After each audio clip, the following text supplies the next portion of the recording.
आई आणि बाळाचं नातं ह्यावर अनेक गोष्टी, कलाकृती आहे. कथा, कादंबऱ्या इतकंच नव्हे तर चित्रपट देखील आहे. ह्यातून कायम आई आणि बाळाचं नातं किती सुंदर आहे, खास आहे हे नेहमीच अधोरेखित केलं जातं. आईचं महत्त्व आपल्या सगळ्यांनाच ठाऊक आहे. असं म्हणतात की जगात सगळी दारं बंद झाली तरी आईच्या हृदयाचं दार आपल्यासाठी कधीच बंद होत नाही.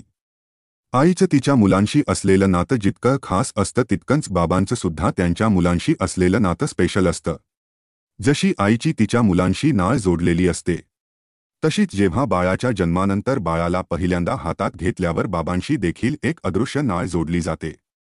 जितकं आईवरचं प्रेम शब्दांतून, कृतीतून व्यक्त केलं जातं तितकंच बाबांविषयीचं प्रेम आपण करायला हवं तितकं व्यक्त करत नाही. भलेही आपल्या मनात त्यांच्याविषयी कितीही आदर आणि प्रेम असो, आपण ते शब्दांतून, स्पर्शातून व्यक्त करत नाही. त्यांच्या धाकापोटी आपण त्यांच्यात आणि आपल्यात उगाच एक अदृश्य भिंत बांधून ठेवलेली असते. ती भिंत तोडून टाका आणि बाबांवरचं प्रेम बिनधास्त व्यक्त करा. बाबांचा वाढदिवस, फादर्स डे या खास दिवशी बाबांवरचं प्रेम तर व्यक्त करायलाच पाहिजे, पण खरं तर आपल्या माणसांवरचे प्रेम व्यक्त करायला कुठल्या खास दिवसाची गरज नसते. ते आपण कधीही व्यक्त करू शकतो.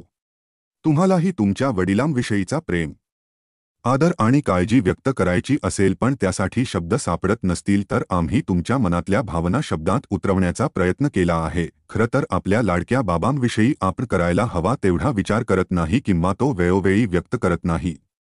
कदाचित बाबा हेन बोलता शांतपणे आपल्यासाठी सगळा भार सोसून तितक्यात शांतपणे पहाडासारखे खंबीरपणे आपल्यामागे आधार देत असतात.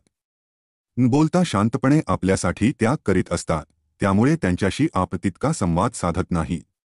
काही अपवाद सोडले तर आजची तरुण पिढी सुद्धा आपल्या सगळ्यात जवळची व्यक्ती ही आई आहे हे सांगून मोकळे होतात. पण बाबांचं काय? बाबा, मग ते आधीच्या पिढीचे असो, मधल्या पिढीचे असोत की आजच्या पिढीचा बाबुडी किंवा बाबा असो, बाबांची काळजी, त्यांचं प्रेम आणि त्यांच्या आपल्या अपत्याविषयीच्या भावना ह्या कुठल्याही पिढीत बदललेल्या नाहीत. म्हणूनच बाबांचे प्रेम व्यक्त करा.